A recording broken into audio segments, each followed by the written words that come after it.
my own belief about money was actually just not necessarily absorbed from my Christian background, but more so just my dad would work really long hours. And so subconsciously, I ended up hating money because I assumed he was working those long hours, just for the paycheck. And I misunderstood. When you're a kid, you can misunderstand what your parents are doing, not appreciate the work ethic. But I grew up with probably a mindset that money was something to be avoided because it was evil. And so anytime that I would make money through different jobs that I had, I would try to give all of it away because I was afraid of it. And then when I stepped out on my own and got my first apartment, I was working a minimum wage job. And I found out very quickly that if you don't have much money, you can't bless a lot of people. You can't serve people very well. I couldn't hardly even pay my bills. And so, I think a lot of religious circles fall into one of two traps, because usually the truth is a center line and then there's a ditch on either side. And so I think a lot of people grow up either in the ditch of money is something to be avoided, it's evil, but at the same time, you have to equate money with success, right? So that means I can't be successful at my business, at my job or whatever, because if I'm too successful, I'll get too much money. And then that's a risk to my faith or my religion. And so I think that can be a ditch that can lead people to really not pursue success. But then on the other side, there's a place where you pursue success at the expense of meaning and impact. And it becomes a self-centered thing, and your identity is wrapped up in the more money I amass, the more impact, the more influence I amass, therefore the more value I have. And that becomes a ditch, because neither of those, you're serving God. For both of those are selfish reasons. If I get my identity out of not having a lot of money, or if I get my identity out of having too much money, neither of those accomplish. When Jesus talks about money in a lot of the parables, he references how he gives it to stewards. So God is the owner. And then we're called to be stewards. And from a Christian perspective, I think there's a lot of different religions in the world. I'm Christian and proud of it and happy to be a Christian, because I tried pursuing my life outside of Christ and ended up in really big mess, depressed and suicidal. And just, I really believe that Jesus is the only way. And so when I share teachings about money, it is coming from that perspective. But yeah, I think you can either have one of those ditches, or you can have what I would consider to be the truth, which is that money is a tool. It's something that we can use. We can use it to influence people. We can use it to improve people's lives.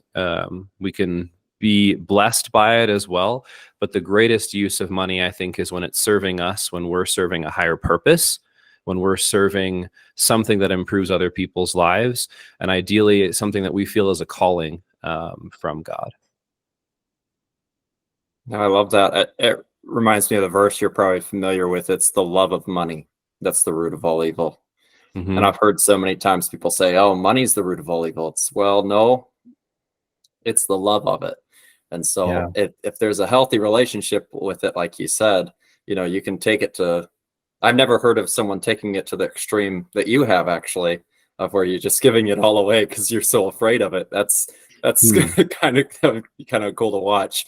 But then, there's the other extreme of it, of just absolute hoarding all the money that you can possibly have and not using it for any good. Yeah, there's a verse in Proverbs that I think kind of adds to what you're saying. It says, the Lord makes rich and adds no sorrow to it, which I always thought that's like such a strange verse. But if you look in the Old Testament, you see a pattern where people who were serving God would experience some kind of blessing or abundance. You look at Abraham, you look at David becoming king of Israel and amassing, literally when he died, he gave a donation for the temple, and it was equivalent to somewhere around $4 to $5 billion. So the guy was rich. Like if you count up the amount of gold and silver and all the things that he gave for the temple, but I think that that really calls out how significant even wealth can be, because wealth didn't have David's heart. God was still his source. He was the one he was serving. And one of the first principles I like to share with people about when I say God makes rich and adds no sorrow to it is I say, if you pursue success and you pursue purpose in your own strength, if you're the one who has to do that based off of your wisdom, how you can figure it out, and you're not relying on God's wisdom, then once you have it all, now you have to be anxious and worry about protecting it all. Whereas if you do it for the sake of impact and for the sake of making a difference in people's life, and then you're enjoying the process of giving it away, because it's more blessed to give than to receive. And so to be able to give something significant to somebody else, it's like my source of identity is not wrapped up in my wealth. So whether or not I lose it, I don't really care. It's like, if this came from God and it leaves, okay, God can bless me with more if he wants to, right? But that's not my golden calf, so to speak. And so I think that it comes down to really loving God more, because sometimes we see these things as like opposites of like, either you love God or you love money, or you love people or you love money. And that's true. I think that Jesus's teachings and his parables are really clear that you can either serve God or you can serve money. But then he also has stewards, the parable of the 10 talents, where he gives money to a group of people. And he says, the word in Greek is pragmatia. It's translated in different verses, do business till I come, occupy till I come, or like, those are the two translations I'm familiar with. But what it means is to be wise about the specifics of what you're doing. It's like the pragmatic. And then he blesses those that increase. And so he comes back and he says, well done, you increased. Why was that important? Well, they were stewards. They were serving his purposes, and then they increased. So that means that money can't be inherently bad if he said, well done for increasing it. But then at the same time, there's another, not contradicting, but often truth is found in the midst of two opposite principles, where he talks about the rich man and Lazarus. And the rich man has all these good things in his life, and then he dies and he ends up in hell. And then Lazarus has all these bad things in his life, and then he dies and he ends up being comforted by God in the afterlife. There's just a lot of verses coming to mind because I love this topic. And then another one where it talks about a rich man who stores up a great deal of grain for himself. And then God says, you're a fool, because today your life is going to be required of you. It's pretty clear that if you pursue success for yourself, that isn't a good thing. It actually destroys you. But if you pursue success for the fulfillment of a calling or the fulfillment of a purpose that God has placed on your heart, and you do it to benefit others, that is a good thing. And that's still bringing money into the service of other people. But I'd love to hear your thoughts, Dalton, on that as well. Long time ago, there was a king that went through, it was either Egypt or some small area. And at that time they had, I'll look up the story later and post it. But at that time, the ruler there in that area basically had everybody subdued to his rule. And this ruler just came through town and gave everybody gold. And then everybody had gold. And so there was no need for them to go to their jobs. They had gold, they had the currency. And then you find out, oh, well, now nobody's doing anything. Everybody has gold. So what are we going to do? It's like, okay, well, now you have all this currency. Okay, so then that draws the attention to, we still have to work. We still have to be diligent and do what God wants us to do. We can't just sit on a wealth. We have to be busy doing what He's called us to do. So that's kind of what came to mind as you were sitting there talking about that. But I love I think I can. There was a guy who was one of the wealthiest. I think he was out of Africa, one of the wealthiest kings in history. Yeah.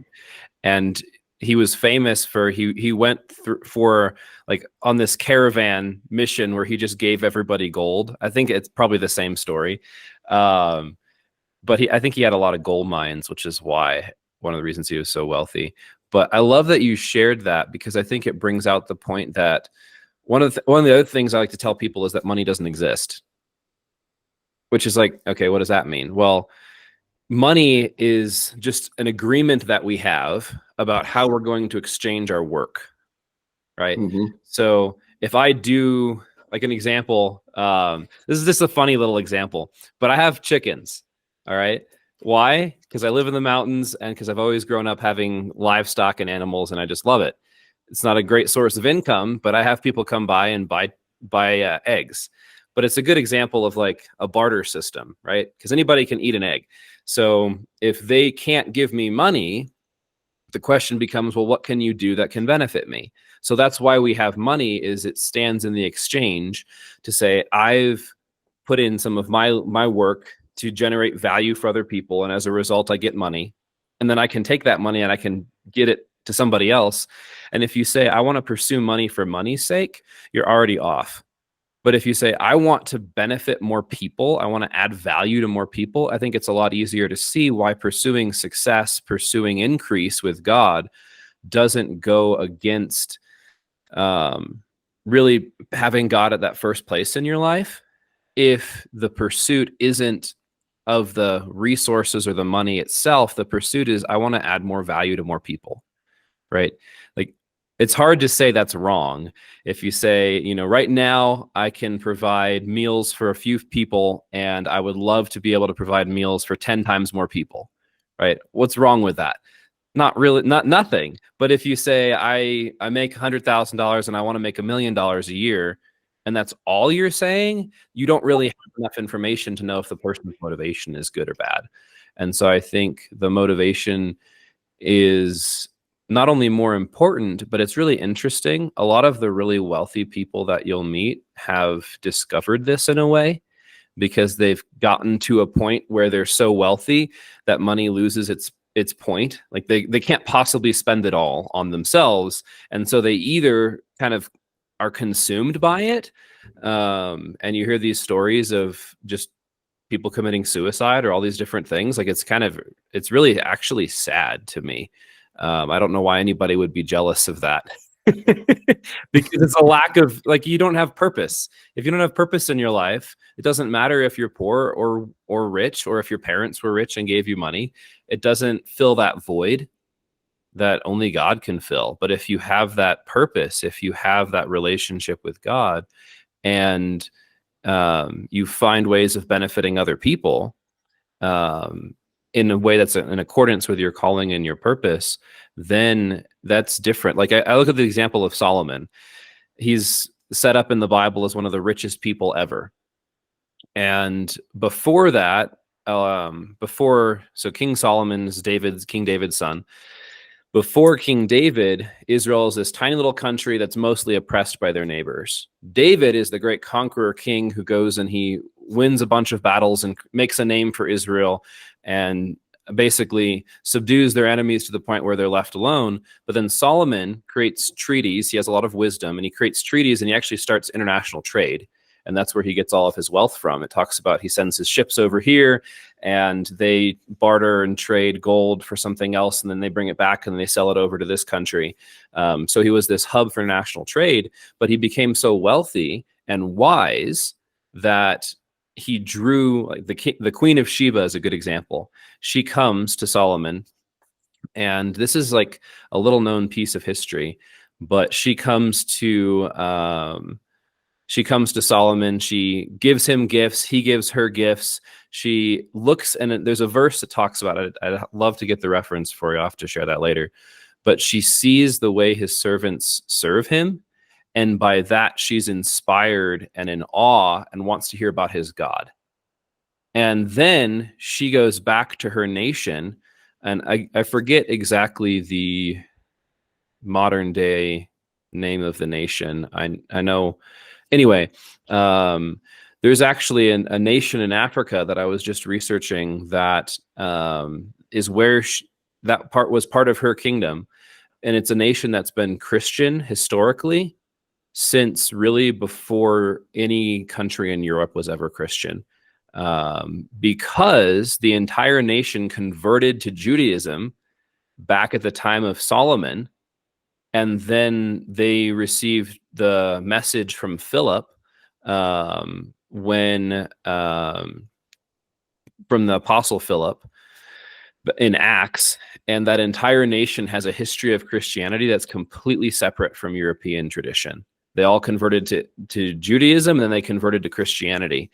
And it's really such an interesting piece of history that flies against a lot of the misconceptions people have about what Christianity is. And it also, to me, shows a powerful evidence for how operating in wealth, serving God, can inspire people and can draw people to success, right? Because I think that people who are fulfilling the purpose, the calling, the innate way they're wired, what they were put on earth to do, is attractive to other people. And you can draw people to God and to deeper meaning and purpose through that. Whereas sometimes, if you're limited by those things, if you don't have that, then you can't make the same impact, if that makes sense.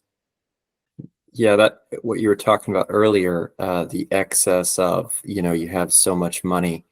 I think a key thing that comes into play is moderation. That way things don't get boring. I heard I think it was Andrew Tate that he said that steak kind of got boring because he has access to it all the time. So it's like, well, geez, that would seem sucky. I love steak. I don't want steak to get boring. But I think there's a very careful balance there to not have too much in excess, or I guess to be I'm looking for a word here and it's not coming to my brain.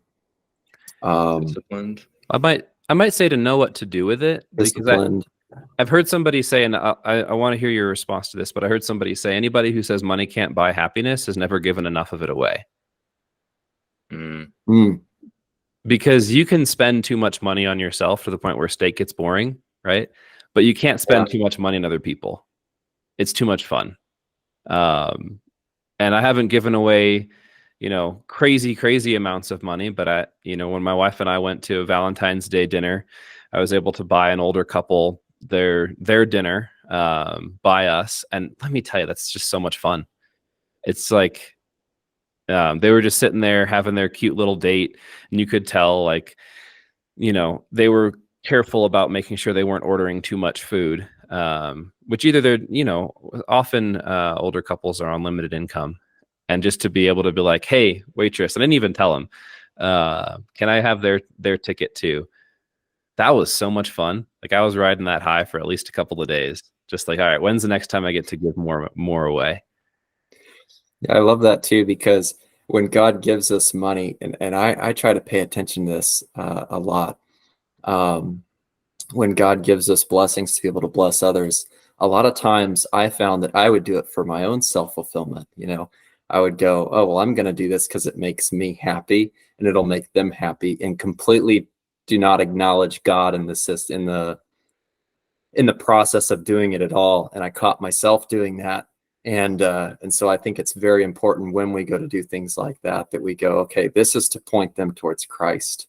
This is to point them. I'm going to feel good regardless. But that's not the intention anymore of why I'm doing this. It's going to be to point them towards God and to point them towards, someone greater that they can then focus on and have the same relationship with. But it's wonderful. I like your perspective on, and you mentioned it a little bit earlier. You said that when people chase money as the source of their value, that's when it becomes like that downward spiral eventually. You're right. And sometimes they'll come into money as a result, but then it never fulfills them. And I think something that I've noticed with a lot of entrepreneurs and business owners is that, like, it is a path of self-improvement, right? Because to be it is, since you are exchanging value for essentially currency, right, and sharing value, you have to become more valuable over time to actually get that currency, and then be able to, once you get that currency, provide value to others, right, as an exchange of just like what you're talking about, giving away. So I think it's interesting to see like the path of becoming better, and then you see all these like really successful entrepreneurs out there. They're really, really in shape, and it's because like they're really, that's just an extension of being better, right? Improving themselves, providing value to themselves, that sort of thing. Yeah, I like that you brought up entrepreneurship, because I think that entrepreneurs are some of the most driven people. They're also some of the most willing to change and learn. And so it's a very powerful mindset. But at the same time, it can be dangerous in that sense of if you see your value as determined by how much somebody is willing to pay you in exchange for your time, then your value can go up and down. Like if you lose it all, then you lose all of your value, all of your worth. And I think that's one of the most powerful messages that's different about Christianity than others, and even just other philosophies. But if we believe we're made in the image of God and we have value and inherent worth because of who God made us to be, then you can approach that growth track with the knowledge that, one of the things I told a coworker once is I said, I don't get fulfillment from my job. I bring fulfillment to my job. So I'm already confident that I have worth, because worth is determined by the price something's paid.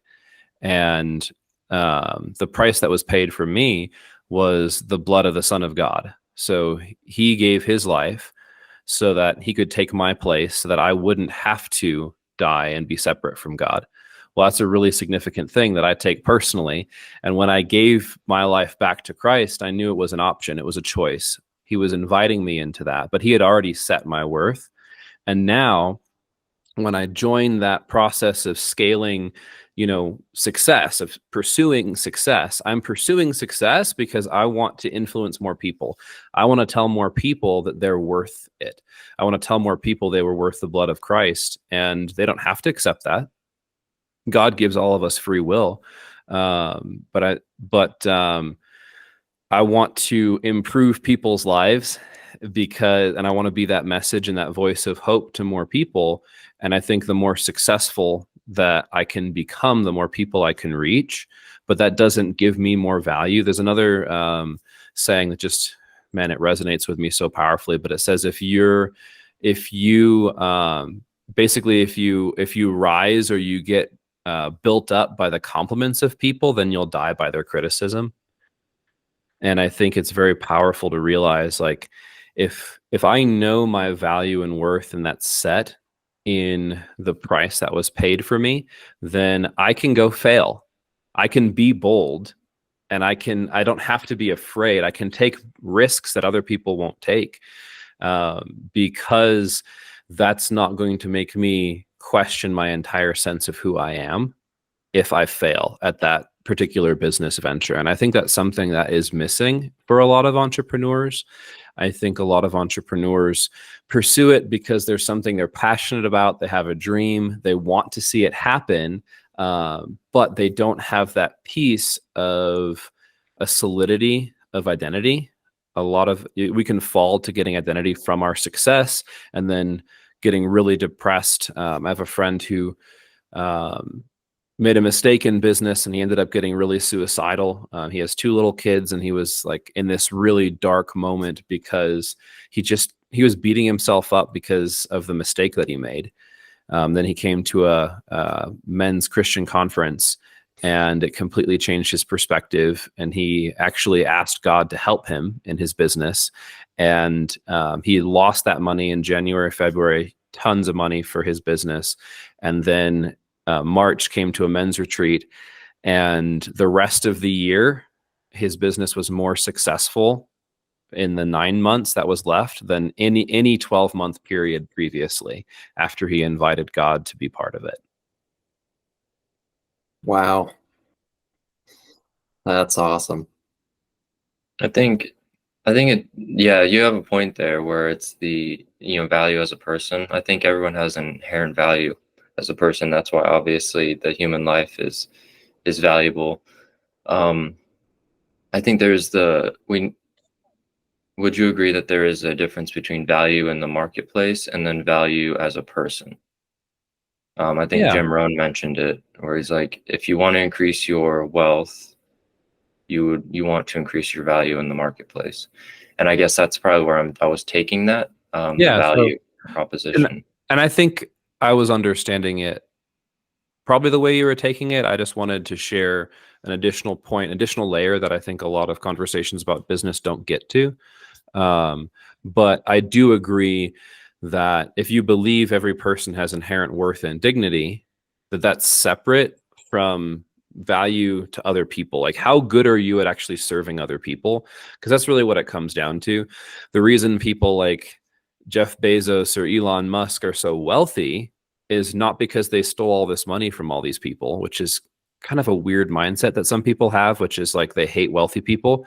And they're, but at the same time, jealous of them, where it's like, no, he doesn't have $200 billion in the bank. It's that he has sold cars to people that love his cars. Or in the case of Amazon, he has created a product that really changes the way people buy things, right? So wealth comes from a great deal of value creation in the marketplace. And, you can have your own opinions about whether those are good or bad people, but at the end of the day, they've served a lot of people. And that's where wealth comes from in that way. You can get it from stealing from people. I don't recommend it. Don't believe in that. And I think that ultimately consumes you if you do that. But I think focusing on increasing your value to the marketplace, but not mixing your sense of self and identity with that is really important. And I think there's actually a lot of people that'll teach that. I don't know if you're familiar with Chris Do, but he teaches a lot about creatives coming to the marketplace and how to set your value. And I remember a conversation I watched with him where he was challenging somebody who said, yes, but how much do you charge hourly? And he said, why do you want to know about that? He's like, this is the impact. This is the result. This is the change that me working with your brand is going to do for your brand. And if you bring me in and that multiplies, this amount of revenue for you, that's what you should care about, not how much I make hourly off of that. You should care about the result. And I think that was a really good way of reframing the conversation to be, we're not all jockeying for position to say, well, I'm worth more than this person. I'm worth more than that person. But it's also it goes into leadership too, because I also like to coach CEOs and small business owners on leadership. But if you see every single person as equal, they have inherent value. But at the same time, you expect results from the people that you hire and you set clear expectations because you value them. That changes the leadership conversation.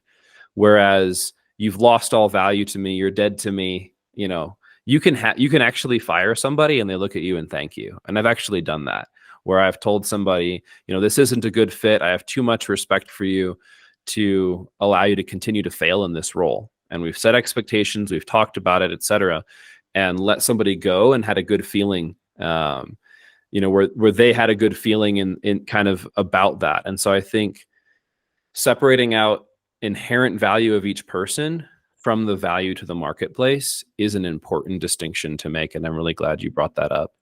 I think, yeah, it can become easy to attach your worth to to have the mindset that the skills that you have are your worth rather than they add worth or they add value, I think. So I do like that approach. Is there a way you encourage people to make that separation, or do you just bring it up when you notice it?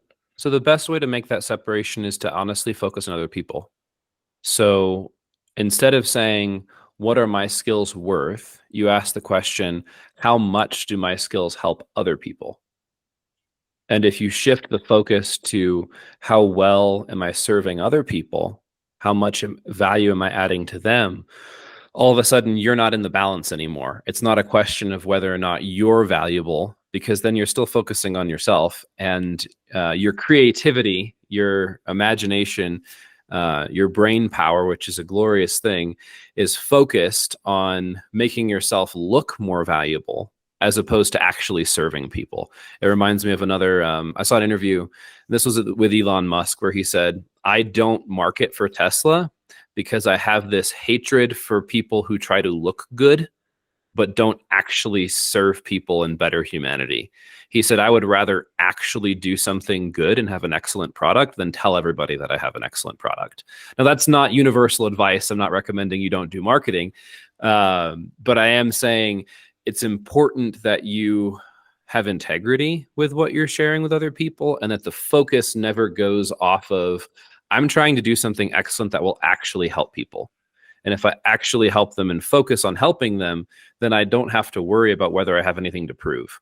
Because if you have something to prove, that means you could win or lose depending on how the person perceives you, which means your focus is on changing their perception, not actually improving their life. And it's better to focus on actually improving their life, because I've helped people, I've coached people who reported to me and improved their life, and at the same time got them really, really angry at me. And then 3 months later, they came back to me and said, I'm so glad you were honest with me, right? Because my goal, my focus was on making an actual difference in their life, not on them liking me. And I think if you make that distinction, I think it makes a big difference towards keeping your identity over here and then your value to others a separate item. There's a lot of Bible verses mentioned, so maybe we don't, go into the scripture unless you feel like there are some verses that would be helpful that you haven't mentioned yet. Is there any that come to mind that we can dive into a little bit or discuss? There's probably two that I would say, but I might have to share the references with you after. I'd have to Google them to have the references right in front of me. I don't have it memorized, but the two are, is one, you can either serve God or mammon, and mammon being the spirit behind money. I think that can get confusing, but I would like to translate that for our audience as you can either serve God or money. You can either serve God or your own success, right? And that's true. But at the same time, there's another verse where Jesus is teaching his disciples, and he says, make friends for yourself with unrighteous mammon. And he, in the context, he's talking about a parable of an unjust steward who gave a lot of money away to people who he was about to lose his stewardship. And so he comes and he settles accounts, and he's actually stealing from his master and using his master's money to give to other people. But in that, the master comes and praises him for that, which is like shocking. It's like, I think you'd say, and now you've stolen from me more, I'm going to arrest you. But instead, the master praised him. And then Jesus says the example here is make friends for yourself with unrighteous mammon, with money, bless other people, give to other people, because in giving to other people, it makes a difference. It sets up something. So there's a concept in scripture, which I think a lot of really successful businesses have discovered, which is the idea of if you give, you receive, or the principle, it's called sowing and reaping, which is the idea of, and there's verses in Ecclesiastes that talk about cast your bread on many waters because you don't know which one's going to come back to you. But the idea is you give, you focus on giving value, you focus on giving money. And there's actually a lot of marketing that has shifted in the last couple of decades towards the free first model, where we add value to other people and then we get them to come in and join us and make a purchase. And so I'd say those principles of, you can either serve God or money, but if you choose to serve God, use money, give it to other people, bless other people, add value to other people first, because in adding value to other people, you're sowing, and there will be a harvest on that. I don't want to get too much more into that because I think we're coming up to time. But I believe that the concept of sowing and reaping, or you do good to somebody else, you give away value first before you receive value back, is actually the biblical truth behind a modern day and an Indian or an Indian philosophy of karma, which is you get what you give. I think that's actually based on the biblical truth of what you sow to other people, what you give to other people will be returned to you. So focus on the value, focus on value added to other people, and then don't worry so much about having to squeeze financial resources from them. I gave something really significant away to a client, and then she emailed me back and was like, "Hey, where can I just give you money? Like, I know you didn't want to charge me for this, but is there a way I can just donate to you?" And I didn't ask her for that. But I had added so much value. I gave her something significant. I'm not going to mention numbers of financial worth, that she came back and just said, "Can I just return something back to you?" And I think that's a really powerful truth of, if you add value to other people, then you will get financial resources back, and you can use those financial resources to add value to more people.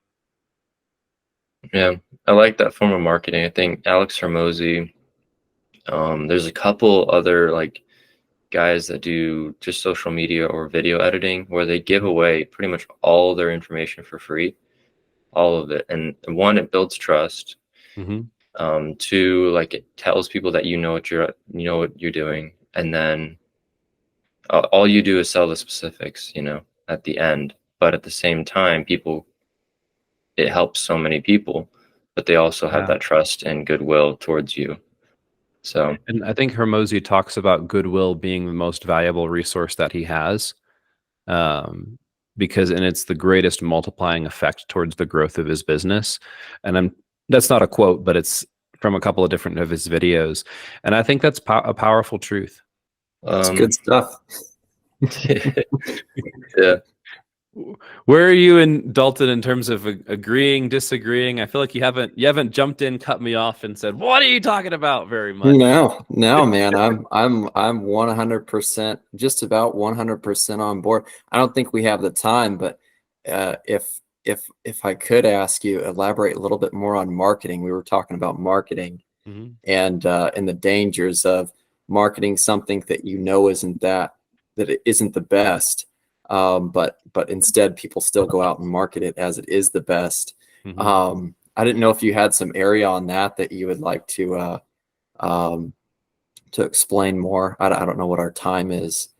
I'll make it a super brief version, and then Isaac can keep us accountable to time. But I would say that especially when you're starting out, what should you understand about marketing? There's a couple pieces to unpack there that we don't have time. One of them is the concept that marketing and sales are very different things. Marketing is a deep knowledge of your customer and how they perceive things. And then sales is actually the transactional conversation. But both of them need to learn how to build long-term relationship with somebody. But in terms of marketing what you have with integrity, if you want your business to grow and to create more goodwill, then you need your marketing to be honest. And then but more than that, you need your product or your service to deliver results. That's why we talk about focus on results for people. You deliver results to people, they actually receive the value that you intended to give them to such a degree that then they become marketing for you. They become your advocates, right? If you over market and under deliver, then you create bad will or negative feedback where people are saying, "Oh, don't buy from them because I bought from them. They said this, and then this happened. This was my experience." And you create negative momentum. I think actually Hormozy talks a little bit about that too in some of his videos. But the idea behind either don't market is Elon Musk's approach, which is not, most people shouldn't do that. Most people need marketing or nobody will ever buy your stuff. But the idea of marketing with messaging that reflects the actual value it will give people. So focus on results, not features. Focus on the benefits, not the features. this is the outcome you'll get if you buy and use this product, then people use it and you create this momentum. There's a principle, HubSpot actually shifted some of how they describe marketing from a funnel to a flywheel, because a flywheel is something that builds momentum on itself as it goes, whereas a funnel is passive. And with the outbound marketing approach, or the add value to people first marketing approach, they come to you with an expectation that you're going to give them increased value off of what they've already received. And so you've built that trust.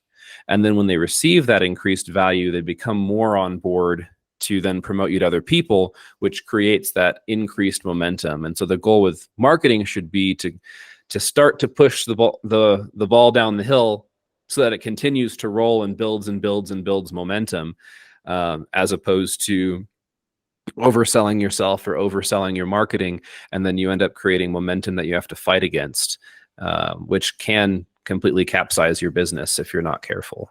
So, did that answer the question? That did answer the question. Thank you. Yeah. Is there anything that you'd like to add at the end that you think would benefit people with this relationship and making a switch? Maybe it's a simple switch. Maybe they're just going to church. They're Christians and they're going to church, but they want to impact people with money, but they also have that limiting belief. Is there something that you can help them with initially? And then if they want to dive a little bit deeper, how can they find you and reach out? Yeah, that's great. So I would say, if you're somebody who's going to church and in your head, you've got your faith and then you've got your business or your job over here, I would say the biggest piece is to realize that God cares about your entire life. He doesn't just care about the religious practices that we do, right? God is after being in partnership with us and having a real relationship with us and being involved in everything. Proverbs 3:4-5 talks about, lean not on your understanding, but in everything you do, trust the Lord and you'll have success. And so I would encourage you to just ask God. Every job that I've had that has been really successful, I've gotten a vision. And when I say vision, I don't mean this like over spiritual experience, but just something specific that I could see God's purpose in that. And it was usually a way that I could significantly help people, help a business, but also a way that I could learn something, that I could grow, because God always is about win-win transactions. Business and leadership in partnership with God always benefits everybody who's involved. It never steals from somebody to benefit somebody else. So I'd say, just in prayer, ask God, say, how do you want to be involved in this? I'm inviting you into this. I'm inviting you to guide me, to teach me. The other thing I would say is get connected. There aren't enough of these, but there are some groups where, there are other business owners potentially, or leaders in your church, or just in the larger Christian community, that are passionate about their relationship with God, that are passionate about doing something that impacts people. I'd say get connected, because I think too often entrepreneurs are isolated, and finding a Christian community of entrepreneurs that we can encourage each other is really important. And then I would say the best way, if you guys want to learn more, if you want to connect with me directly, it's just Andrew Sember on Instagram. And I'd say just direct message me. You can also go to, my YouTube channel, or find me on Facebook. But I don't think there's any way in YouTube. In the description, you can see like my website and email address and stuff like that, and reach out to me. But I'm going to be putting out a lot more content on this topic on YouTube than I have so far. I do a podcast as well, but love to connect either directly or just have you guys be encouraged by being part of the community. So